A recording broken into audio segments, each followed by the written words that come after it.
And then we're also seeing that with Fairfield too. I remember when Poway Bowl was there was a very defined slope. That slope seems to be disappearing.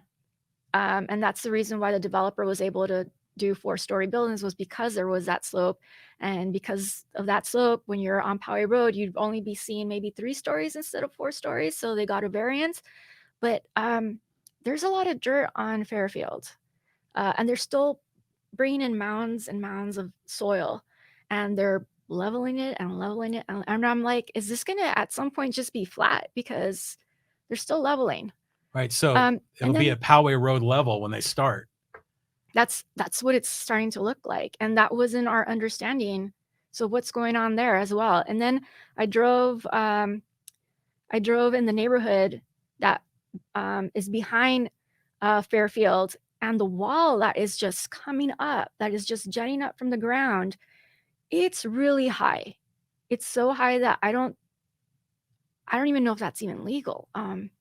It looks like a 20-foot wall, and there's still rebar like still going up. I'm not sure at the end of the day, like how high is that wall going to be? And I feel like the reason why that wall is being constructed in that way is because they're leveling the dirt, I think, from behind. And they need, I don't know, some so type it's like of retaining wall. Yeah, yeah. Like, is this a retaining wall? Yeah. Because why is the wall so high there? And it's not high. The wall, I think, behind the walls between the homes and the other complex, Poway Commons, those look pretty standard, 6 to 8 feet. But this one is not standard.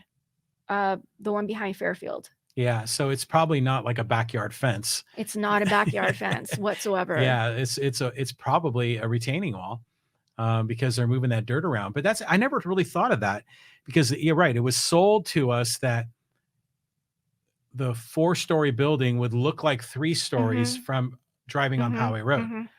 But if they make it all level at Poway Road level, then then it's going to be 4 stories. And then the people that live on the back side of that, I mean, that's a pretty radical change. Yeah. But you know what? Another project where they raised that level was the Amazon building up in the business park. I mean, are you familiar with kind of like how that all went down? I'm surprised, just like everyone else, where it's like, where did this building come from? And it just kind of appeared like overnight. Yeah.